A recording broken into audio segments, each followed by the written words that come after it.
Hi everyone, welcome to Pen Paper TNPSC. So இந்த வீடியோவில் வந்து டேர்ம் 3 யூனிட் 2 பார்க்க போகிறோம். ஸோ இதில் வந்து இலக்கணமும் திருக்குறளும் தான் ரொம்ப முக்கியம். மீதி இதை வந்து நம்ம ஈஸியாக அப்படியே ஜஸ்ட் லைக் தட் ரீட் பண்ணிவிட்டு நம்ம கிராஸ் பண்ணிடலாம். முக்கியமான விஷயங்கள்லாம் ஹைலைட் பண்ணி சொல்லிடுறேன். மீதி இதை நான் எந்தெந்த இடத்துல ஜஸ்ட் ரீட் பண்ண சொல்கிறேன்னா அதை மட்டும் நீங்கள் லைட்டாக ரீட் பண்ணிக்கிட்டால் போதுமானது தான்.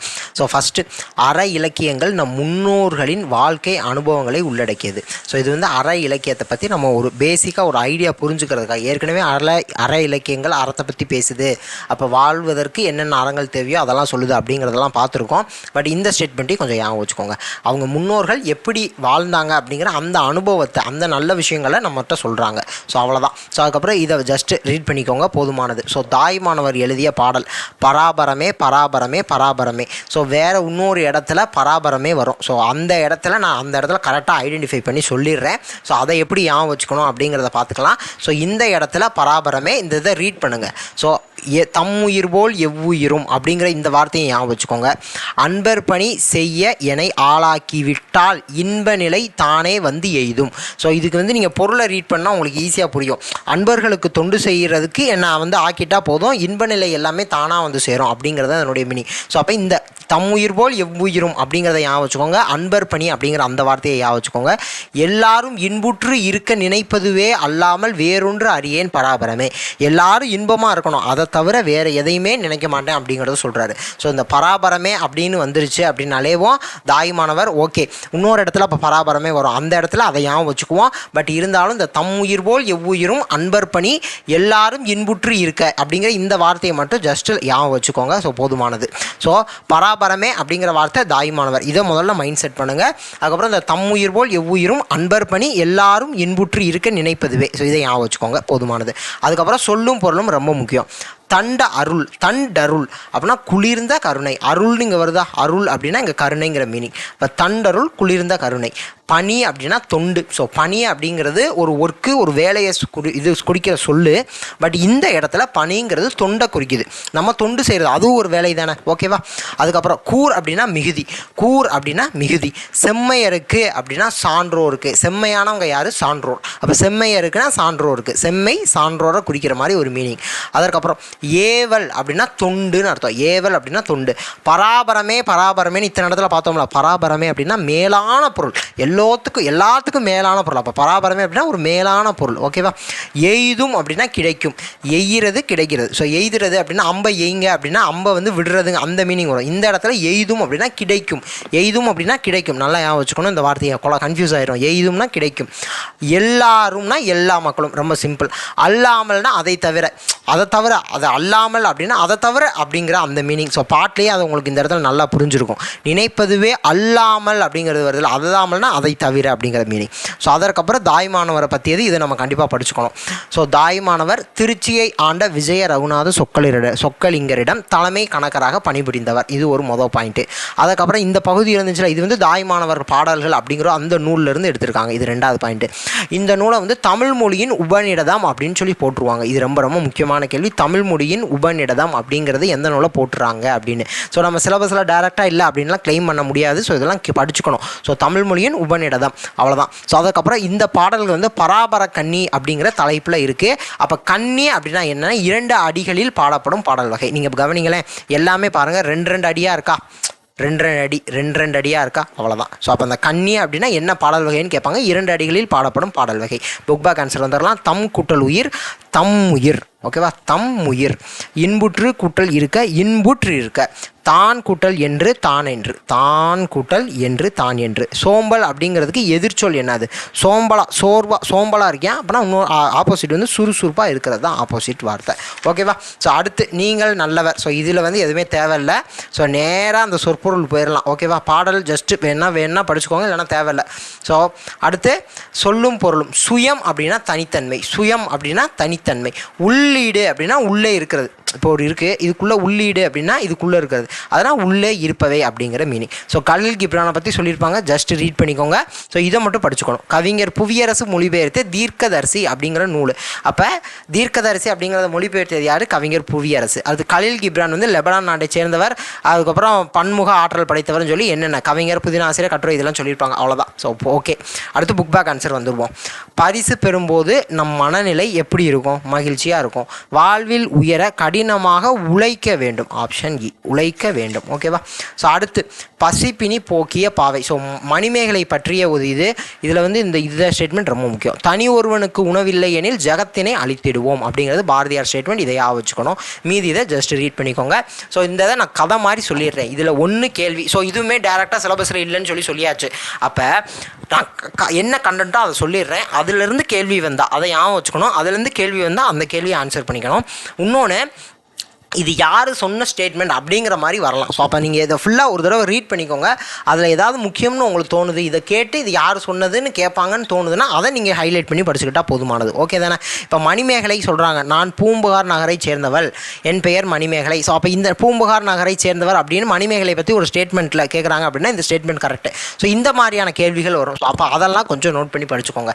என்ன அப்படின்னா மணிமேகலா தெய்வம் அப்படின்னு ஒரு தெய்வம் இருக்குப்பா. அந்த மணிமேகலா தெய்வம் வந்து மணிமேகலையை வந்து எடுத்து கொண்டு வந்து எங்கே கொண்டு வந்து விட்டுறாங்க அப்படின்னா மணி பல்லவ தீவில் கொண்டு வந்து விட்டுறாங்க. இந்த மணி பல்லவ தீவையும் மணி பல்லவ தீவில் ஒரு புத்த பீடிகை இருக்கும். அதை ரெண்டையும் காவல் செய்து வருபவங்க தான் இந்த தீவத்திலகை அப்படிங்கிறவங்க. இந்த தீவத்திலகை அப்படிங்கிறவங்க அந்த புத்த பீடிகையும் அங்கே இருக்கிற அந்த மணிப்பல்லவ தீவையும் காவல் செய்து வர்றவங்க. ஸோ இதெல்லாம் கேள்வியாக கேட்கலாம். அப்போ காவல் செய்து வர்றவங்க யார் அப்படின்னா தீவத்திலகை. அதை வச்சுக்கணும். ஓகேவா? ஸோ அப்போ இவங்க சொன்ன ஸ்டேட்மெண்ட் ஒன்று பாருங்களேன். பெருமை மிக்கவர்கள் மட்டுமே இத்தீவிற்கு வந்து இந்த புத்த பீடிகையை வணங்க முடியும். அப்போ இதெல்லாம் கேட்கலாம். அப்போ இந்த புத்த பீடிகையை இந்த இப்படியே கேட்டு இது யார் சொன்ன ஸ்டேட்மெண்ட் அப்படின்னு கூட கேட்கலாம். ஓகேவா? ஸோ அப்போ அவங்க வந்து அந்த தீவத்திலகை வந்து ஒரு இதை பற்றி எக்ஸ்பிளைன் பண்ணுறாங்க. என்ன அப்படின்னா இங்கே வந்து ஒரு பொய்கை இருக்குது. பொய்கை அப்படின்னா ஒரு நீர்நிலை அப்படிங்கிறத வச்சுக்கோங்க. பொய்கைனா ஒரு நீர்நிலை. ஸோ அந்த பொய்கை இருக்குது. அந்த பொய்கைக்கு பேர் வந்து கோமுகி. கோ அப்படின்னா பசு. இதெல்லாம் கேட்கலாம். கோ அப்படின்னா பசு, முகி அப்படின்னா முகம். அப்போ பசுவின் முகம் மாதிரி ஷேப்பில் இருக்கிறதுனால இதுக்கு வந்து கோமுகி அப்படின்னு இந்த பொய்கைக்கு பேர். இதில் வைகாசி திங்கள் முழு நிலவு அன்னைக்கு, வைகாசி திங்கள் முழு நிலவு அன்னைக்கு இந்த பொய்கைக்கு மேலே ஒரு அரிய பாத்திரம் தோன்றும். அதுக்கு பேர் தான் அமுத சுரபி. இந்த அமுத சுரபி யார்கிட்ட இருந்துச்சு அப்படின்னா ஆபுத்திரன் அப்படிங்கிறவர் கையில் இருந்தது. ஆபுத்திரன். ஸோ அப்போ ஆபுத்திரன் கதையெல்லாம் நம்ம தெரிஞ்சுக்கணுமா அப்படின்னா டைம் இருந்தால் பார்த்துக்கலாம். பட் இந்த இடத்துல இப்போதைக்கு நம்ம தேவையில்லை, நம்ம கிராஸ் பண்ணி போயிடுவோம். ஆபுத்திரன் கையில் இருந்தால் அமுத சுரபி, பின்னால் மணிமேகலை கைக்கு வருது. மணிமேகலை எங்கேருந்து எடுக்கிறாங்க அப்படின்னா அந்த மணிவல்லவ தீவில் இருக்கக்கூடிய அந்த கோமுகி பொய்கையில் இருந்து எடுக்கிறாங்க. என்னைக்கு எடுக்கிறாங்கன்னா வைகாசி திங்கள் முழு நிலவு அன்னைக்கு தான் எடுக்கிறாங்க. ஏன்னா அந்த பாத்திரம் வைகாசி திங்கள் முழு நிலவு அன்னைக்கு தான் மேலே வரும். அந்த மேலே வர்றப்ப இவங்க எடுக்கிறாங்க. அதை மட்டும் வச்சுக்கோங்க. ஸோ ஓகே தானே? ஸோ அதற்கப்புறம் அந்த தீவத்திலகை சொன்ன கடைசி ஸ்டேட்மெண்ட்டை பாருங்களேன். மணிமேகலையே உயிர்களின் பசிபோக்கும் அமுத சுரபியை பெற்றுள்ளாய். இனி இவ்வுலக உயிர்களுக்கு பசி இல்லாமல் போகும்படி உணவு வழங்கி உயர் பெறுவாயாக. ஸோ இதெல்லாம் முக்கியமான ஸ்டேட்மெண்ட். ஸோ இந்த மாதிரியான ஸ்டேட்மெண்ட்டை கொஞ்சம் வச்சுக்கோங்க. ஓகே தானே? இப்போ அமுத சுரபியை எடுத்துட்டாங்க. அமுத சுரபியை எடுத்தாச்சு. இந்த அமுத சுரபி அப்படின்னா அல்ல குறையாமல் சாப்பாடு வந்துக்கிட்டே இருக்கும். ஓகே தானே? இப்போ அது முதல்ல ஒருத்தவங்க கிட்ட அதில் வந்து சாப்பாடு வாங்கணும். அப்போ சாப்பாடு வாங்குறதுக்கு யார்கிட்ட போகிறாங்க அப்படின்னா ஆதிரை கிட்ட போகிறாங்க. அப்போ மணிப்பல்லவ தீவுலேருந்து பூம்புகாருக்கு திரும்புகிறாங்க. பூம்புகாரில் ஆதிரையை மீட் பண்ணுறாங்க. அவங்க கிட்ட இருந்து சாப்பாடு வாங்குறாங்க.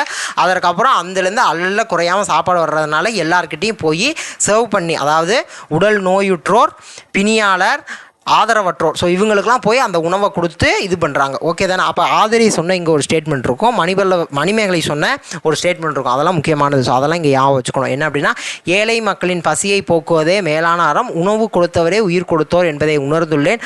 அதனால் இந்த பாத்திரத்தில் இருக்கும் உணவை பசியால் வாடும் மக்களுக்கு எல்லாம் வழங்கப் போகிறேன். இது மணிமேகலை சொன்னது. ஆதிரை சொன்னது உங்கள் அறம் செழிக்கட்டும், மக்களின் பசுநோய் ஒழியட்டும். ஸோ இதெல்லாம் ஆதிரை அவர்கள் சொன்னது. ஸோ இதெல்லாம் வச்சுக்கணும். ஓகே தானே? அப்போ இப்போ வந்து எல்லாருக்கிட்டையும் உணவு வழங்கி இது பண்ணுறாங்க. அப்போ வந்து சிறையிலையும் போய் உணவு வழங்குறாங்க. இதை கேட்ட மன்னன் வந்து இவர் அதை எப்படி சின்ன பாத்திரத்துலேருந்து இவ்வளோ தூரம் அல்ல குறையாமல் வருது அப்படின்னு சொல்லி ஆச்சரியப்பட்டு மணிமேகலையை கூப்பிட்டு பேசுகிறாங்க. மணிமேகலை கிட்ட நான் உங்களுக்கு ஏதாவது செய்யணுமா அப்படின்னு சொல்லி கேட்குறாங்க. அந்த ஸ்டேட்மெண்ட்லாம் முக்கியம். நான் உனக்கு செய்ய வேண்டிய உதவி ஏதேனும் இருக்கிறதா அப்படின்னு சொல்லி மன்னர் கேட்குறாரு. மணிமேகலை அதுக்கு சொல்கிறாங்க, இந்த சிறை கோட்டத்தை அறக்கோட்டமாக மாற்ற வேண்டும். இங்கே பாருங்கள், இந்த ஸ்டேட்மெண்ட் ரொம்ப முக்கியம். அப்போ சிறை கோட்டத்தை அறக்கோட்டமாக மாற்ற வேண்டும். இந்த ஸ்டேட்மெண்ட்டை சொன்னவங்க யாருன்னா மணிமேகலை. அப்போ அதுக்கு என்ன செய்யணும் அப்படிங்கிறதையும் சொல்லியிருப்பாங்க. இங்கே பாருங்களேன். அப்போ அதற்கு என்ன செய்யணும் அப்படிங்கிற அந்த விஷயத்தையுமே சொல்லியிருப்பாங்க. ஸோ இது வந்து வள்ளுவர் வாழ்ந்த நாடு, புத்தர் பிறந்து அறம்போதித்த பூமி. வள்ளுவர் வாழ்ந்த நாடு, புத்தர் பிறந்து அறம்போதித்த பூமி.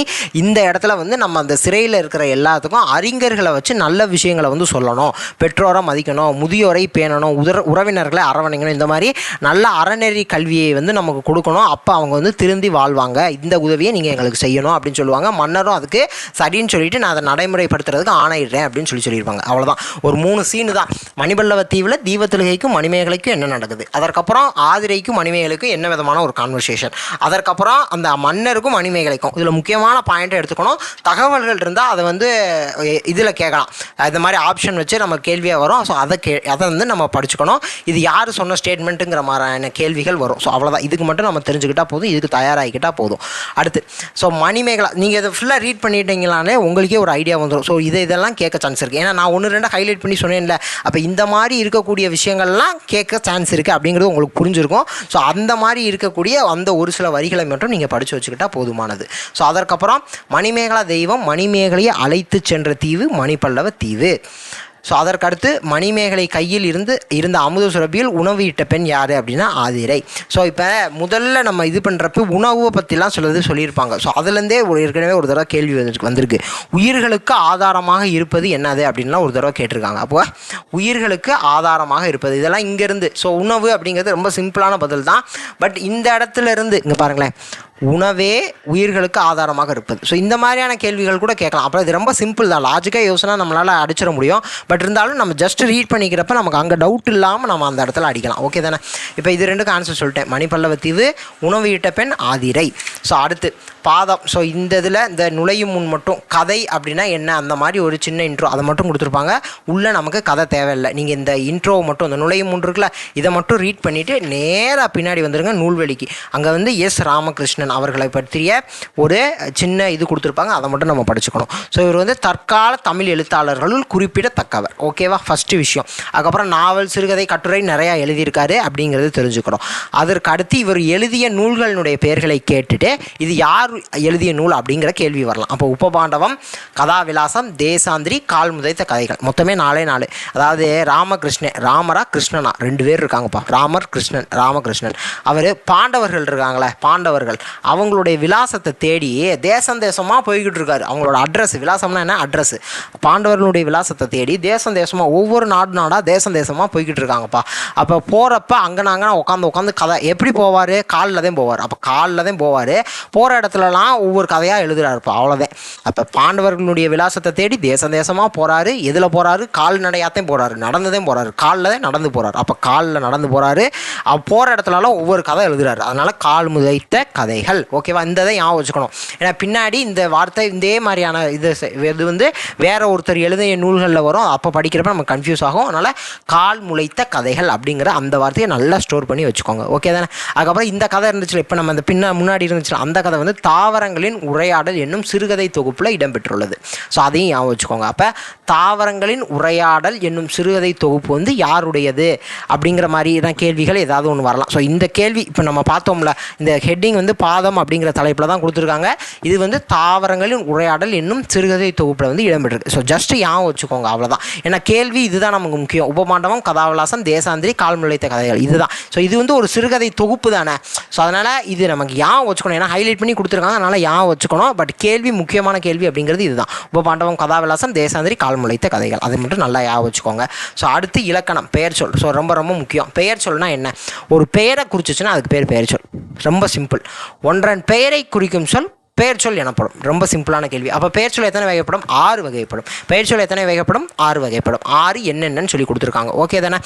ஒன்றா பார்த்துருவோம். பொருட்பெயர் ரொம்ப சிம்பிள். பொருளை குறிக்கும் பெயர் பொருட்பெயர்.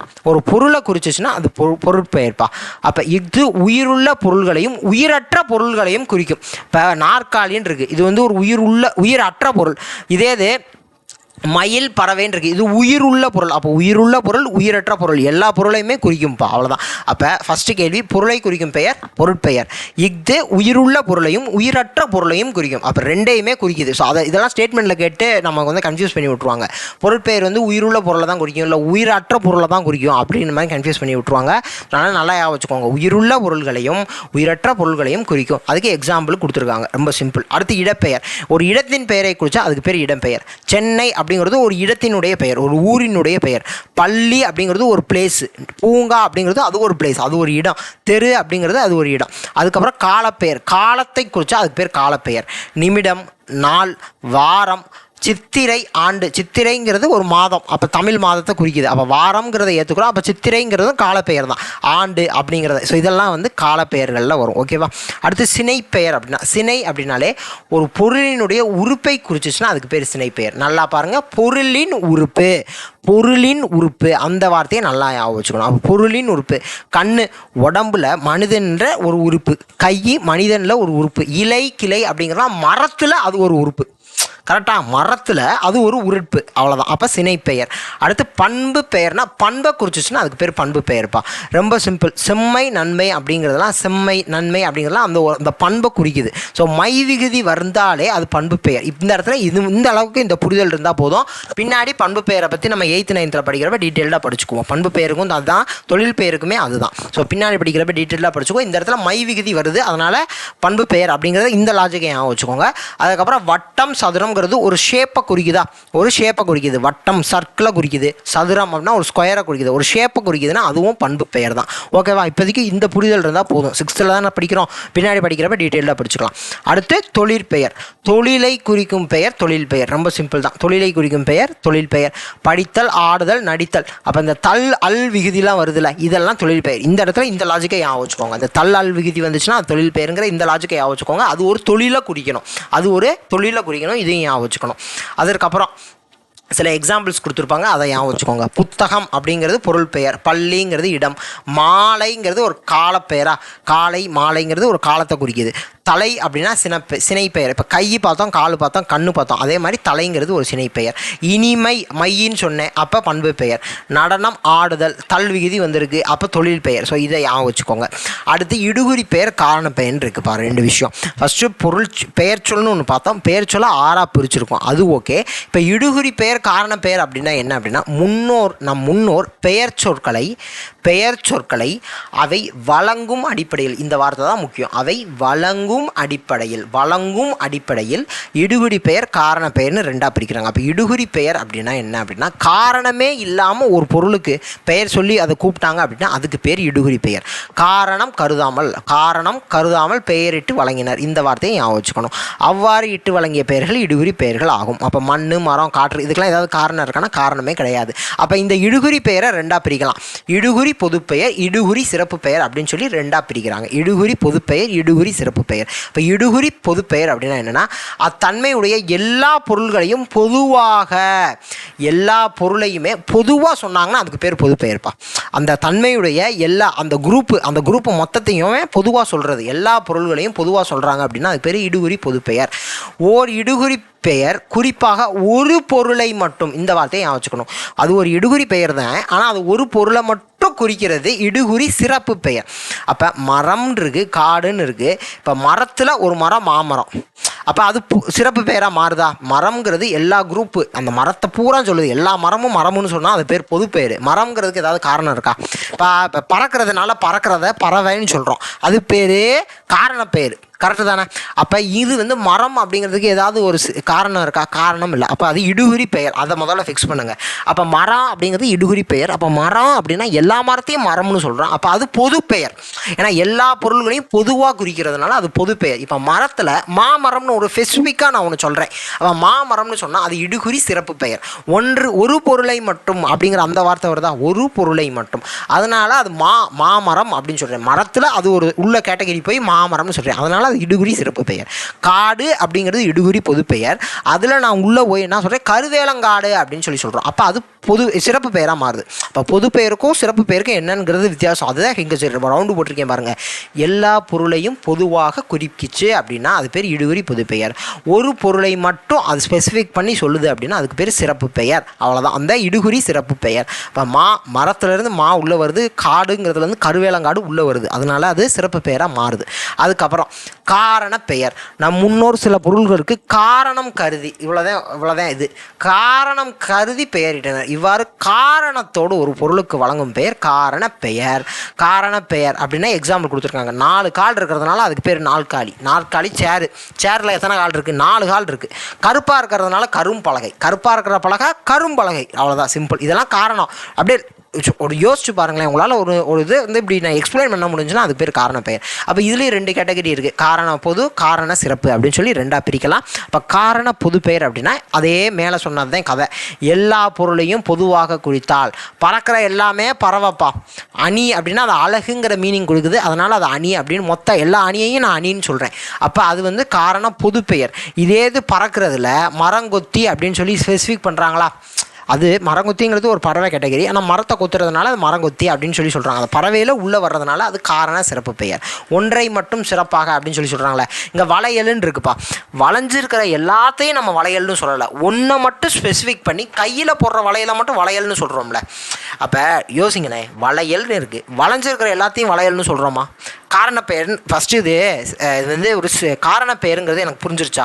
வளைஞ்சிருக்கிற எல்லாத்தையும் ஃபஸ்ட்டு வளையல்னு ஏன் சொல்கிறான்? வளைஞ்சிருக்கிறதுனால அது வளையல். அப்போ அது காரணத்தோடு பெயர் வச்சுருக்காங்க, அது காரண பெயர். இப்போ அது காரண புது பெயராக சிறப்பு பெயரான்னு எப்படி தெரியும்? வளைஞ்சிருக்கிற எல்லாத்தையும் நம்ம வளையல்னு சொல்கிறது கிடையாது. வளையல் கையில் மாற்ற வளையலை மட்டும்தான் வளைஞ்சிருக்கிறதுனால அது வளையல்னு சொல்கிறோம். அப்போ அது காரண சிறப்பு பெயர். இந்த லாஜிக் புரிஞ்சுக்கிட்டால் போதுமானது. கீழே ஒரு பேரா கொடுத்துருக்காங்க, இடுகுறி காரண பெயர்களை அறிந்து எழுதுக. பார்த்துக்கோங்க, நீங்களே ரொம்ப ஈஸியாக தான் இருக்கும். அடுத்து புக் பேக் ஆன்சர். இடுகுறி பெயரை வட்டமிடுக. மண் அப்படிங்கிறது இடுகுறி பெயர். ஏன்னா 3 கால்களை உடையதால் முக்காலி, மரத்தை கொத்துவதால் அது மரங்கொத்தி, பறவை பறக்கிறதுனால பறவைங்கிறது பறக்கிறதுனால பறவை. ஓகேவா? அடுத்து காரண பெயரை வட்டமிடுக. காரண பெயர் வளையல் அப்படிங்கிறது காரண பெயர், வளைஞ்சிருக்கிறதுனால அது வளையல்னு சொல்கிறோம். இடுகுறி சிறப்பு பெயர். இடுகுறி அதில் சிறப்பு பெயர். அப்போ இதில் வாழைங்கிறது வருமா? ஏன்னா மரத்தில் எல்லா மரமும் இடுகுறி பெயர், அதில் ஒன்றை மட்டும் ஸ்பெசிஃபிக் பண்ணி வாழை மரம்னு சொல்கிறேன், வாழைன்னு, அது சிறப்பு பெயராக மாறிடுச்சு. ஓகேவா? அவ்வளோதான். ஸோ அடுத்து பின்னாடி ஒரு பாடல் கொடுத்துருக்காங்க. முத்தரையனார் எழுதியது. காண்போம் காண்போம் கண்டால் காண்போம் காண்போம் காண்போம் காண்போம். அவ்வளோதான். ஸோ இதில் ஜஸ்ட் ரீட் பண்ணிக்கோங்க. அன்பினில் இன்பம் காண்போம், அறத்தினில் நேர்மை காண்போம், துன்புறும் தீரு கண்டால் துரி சரு கனிவு காண்போம், வன்புகழ் கொடையிர் காண்போம், வலிமையை போரில் காண்போம், தன் பிற புரிமையாக தமிழ்மொழி போற்ற காண்போம். முத்தரையனார் எழுதியது. இந்த காண்போம் கண்டால் காண்போம் காண்போம் காண்போம் காண்போம் இது ஏன் வச்சுக்கோங்க. காண்போம் முத்தரையர் எங்கே போய் காண்பணும்? வர போய் பார்க்கணும்னா எங்கேப்பா காணணும்? மலேசியாவில் தான்ப்பா காணிக்கணும். ஏன்னா ஒரு மலேசியா கவிஞர், மலேசியாவில் போய் மீட் பண்ணிக்கோங்க. ஸோ அவ்வளோதான். ஸோ அடுத்து அகராதியை பயன்படுத்தி பொருள் எழுதுக. ஸோ இதெல்லாம் உங்களுக்கே தெரியும், ஈஸியான வார்த்தைகள் தான். அதுக்கப்புறம் அகர வரிசை ஏற்கனவே வீடியோ போட்டாச்சு, அதில் போய் பார்த்துக்கோங்க. ஸோ அதுக்கப்புறம் அடிக்கோடிட்டது எவ்வகை பெயர்கள். கை அப்படிங்கிறது சினை பெயர். அதுக்கப்புறம் அடைதல் அப்படிங்கிறதுக்கு இது தொழிற்பெயர். தெரு அப்படிங்கிறது இடப்பெயர். பாரதியார் பொருட்பெயர். அதுக்கப்புறம் மாலைங்கிறது காலப்பெயர். அன்பு அப்படிங்கிறது பண்பு பெயர். அன்பு அப்படிங்கிறது ஒரு பண்பை குறிக்குது. அன்பு நிறைய உடையவர்கள் மேலோர். அப்போ அன்புங்கிறது ஒரு பண்பை குறிக்குது. அன்பு அப்படிங்கிறது ஒரு பண்பு பெயர். ஓகேவா? ஸோ அதற்கப்புறம் ஏதாவது தப்பு இருந்துச்சுன்னா கமெண்ட்ஸில் கூட சொல்லிடுங்க. ஏன்னா நானும் அப்படியே ஆன் த ஸ்பாட் சொல்கிறேன். ஏதாவது தப்பு இருந்துச்சுன்னா சொல்லிடுங்க, திருத்திக்கலாம். ஸோ அதற்கப்புறம் விடியலில் துயிலெழுந்தேன். பின்வரும் தொடரில் உள்ள பெயர் சொற்கள் எவ்வகை பெயர்கள் என எழுதுக. விடியல், இங்கே விடியல் அப்படிங்கிற வார்த்தை இருக்குது. விடியல் அப்படிங்கிறது ஒரு காலப்பெயர். விடியல் காலத்தை குறிக்குது. அப்போ இது ஒரு காலப்பெயர். ஓகே தானே? விடியல் அப்படிங்கிறது அந்த விடியல் பொழுதை குறிக்குது. அப்போ அந்த காலப்பெயர். அடுத்து கை தொழுதேன். கை அப்படிங்கிறது இங்கே சினை பெயர். கை அப்படிங்கிறது சினை பெயர். அதுக்கப்புறம் மதுரைங்கிறது இடப்பெயர். புத்தகம் அப்படிங்கிறது ஒரு பொருள் பெயர். அடுத்து கற்றலை தொடர்வோம். கற்றல் அப்படின்னு வருதா? கற்றல், அதான் கற்றலைன்னு கொடுத்துருவோம். அப்போ கற்றல், இந்த தல் விகுதியெல்லாம் சொல்லியிருக்கோம் ஏற்கனவே, அது அப்போ தொழில் பெயரில் வரும். அடுத்து நன்மை அப்படிங்கிறது பண்பு பெயர். ஓகேவா? ஸோ அதற்கடுத்து ஏதாவது இருந்துச்சுன்னா பார்த்துக்கோங்க, இங்கே வந்துருங்க. ஸோ ஒலி வேறுபாடு இருந்து வாக்கியத்தில் அமைத்தது. ஸோ நான் எல்லாம் ஸ்கிப் பண்ணிட்டு போகிறது, பெருசாக ஒன்றும் கண்டென்ட் இல்லைன்னு சொல்லி ஸ்கிப் பண்ணிட்டு போகிறேன். சப்போஸ் அதில் ஏதாவது இருந்துச்சுன்னா அதை மட்டும் லைட்டாக நோட் பண்ணிக்கோங்க. நான் மேக்ஸிமம் எல்லாத்தையும் முக்கியமானது எல்லாமே எதெல்லாம் நமக்கு சிலபஸில் இருக்கோ எல்லாத்தையுமே கவர் பண்ணி தான் சொல்கிறேன். அதில் ஏதாவது 1-2 ஸ்கிப் ஆகிருந்துச்சுன்னா நீங்கள் பார்த்துக்கோங்க. ஓகே தானே? ஸோ அப்போ அறம் அறம் இதுக்கு வந்து ஒளி வேறுபாடு அறிந்து வாக்கியத்தில் அமைத்து எழுதுக. அப்புறம் இது ரெண்டுக்கும் பொருள் தெரிஞ்சால் நீங்கள் ஈஸியாக எழுதிக்கலாம். அதுதான் நமக்கு. அப்போ இந்த அறம் அப்படிங்கிறது ஒரு கூர்மையான கருவி, ஒரு ஆயுதத்தை குறிக்குது. ஒரு கூர்மையான கருவியை குறிக்கிறது தான்ப்பா இந்த அறம். ஸோ அதை ஞாபகம் வச்சுக்கோங்க. ஒரு கூர்மையான கருவி இதில் ஒரு ஆயுதம் அப்படிங்கிற அந்த மீனிங், ஓர் ஆயுதம் அப்படிங்கிற அந்த மீனிங், ஒரு கூர்மையான கருவியை குறிக்குது. ஓகேவா? இந்த அறம் அப்படிங்கிறது தர்மம் செய்கிறது, அறம் செய்கிறது. அந்த அறம், அந்த அறநெறிகள் சொல்கிறோம்ல, அறநூல், அந்த அறம். ஓகேவா? அடுத்து இந்த மனம், இது ரொம்ப சிம்பிள் தான். இந்த மனம் அப்படிங்கிறது ஸ்மெல்லை குறிக்குது. இந்த மனம் அப்படிங்கிறது உள்ளம் குறிக்குது, உள்ளத்தை குறிக்குது. அவ்வளோதான். ஸோ உள்ளம், அந்த மனம்ங்கிறது ஸ்மெல்லு. அதுக்கப்புறம் இது வந்து இரு பொருள் தருக. ஆறுனா நதின்னு ஒன்று இருக்குது அர்த்தம். ஆறுங்கிறது ஒரு எண்ணு, 6 அப்படின்னு ஒன்று இருக்குல்ல. அதே மாதிரி திங்கள், திங்கள் அப்படின்னா திங்கக்கிழமை. ஓகேவா? திங்கக்கிழமைன்னு ஒன்று இருக்குது. திங்கள்னா நிலவு அப்படின்னு ஒரு அர்த்தம் இருக்குது. ஸோ அதை ஞாபகம் வச்சுக்கோங்க. ஓடு அப்படின்னா அந்த மண்டை ஓடு சொல்கிறோம்ல, அந்த ஓடு, அந்த ஓடு இருக்குது. அதுக்கப்புறம் ஓடுனா ரன்னு, அந்த ஓடுறது, ரன் பண்ணுறது, அந்த ரன், RUN ரன், அந்த ரன் இருக்குது. ஓகேவா? நகை அப்படின்னா சிரிக்கிறது, நகை. இன்னொரு நகைங்கிறது இந்த ஆர்னமெண்ட்ஸ், ஜுவல்ஸ் இருக்குல்ல, நகை கடை, நகை, அந்த நகை, ஜுவல், அதை குறிக்குது. ஓகே தானே? ஸோ அதுக்கப்புறம் புதிர்ச்சொல் கண்டுபிடியா. புதிர்ச்சொல் இது இப்போ ஆக்சுவலாக அறம்ங்கிற வார்த்தை வரும்னு நினைக்கிறேன். ஸோ பார்த்துக்கோங்க, இதெல்லாம் பெருசாக இது கிடையாது. ஸோ அடுத்து நேராக கீழே இங்கே கலைச்சொலுக்கு வந்துடலாம். அறக்கட்டளை அப்படின்னா ட்ரஸ்ட், அறக்கட்டளை அப்படின்னா ட்ரஸ்ட். தன்னார்வலர்னா வாலண்டியர். தன்னார்வலர் யார் வாலண்டியர் பண்ணுறீங்க, யார் தன்னார்வமாக வர்றீங்க, அதான் தன்னார்வலர்னா வாலண்டியர். இளம் செஞ்சிலுவை சங்கம்னா ஜூனியர், இளம்னா ஜூனியர். செஞ்சிலுவை சங்கம், செங்க கலரு ரெட்டு, செஞ்சிலுவை, சிலுவையில் இப்படி கிராஸ் இருக்குது, அதே கிராஸ், ஜூனியர் ரெட் கிராஸ். ஓகேவா? அடுத்து சாரண சாரணியர், இது எல்லாத்துக்கும் தெரிஞ்சதான், ஸ்கவுட் அண்ட் கைடு. அப்புறம் சமூக பணியாளர், சமூகம் பணியாளர், சோசியல் ஒர்க்கர். அவ்வளோதான். ஸோ ஓகே தானே? ஸோ அடுத்து திருக்குறள் இருக்குது. இதை மட்டும் தனியாகவே ஒரு வீடியோவில் பார்த்துடலாம். Thank you to all. Thank you. Next வீடியோவில் பார்க்கலாம். தேங்க்யூ.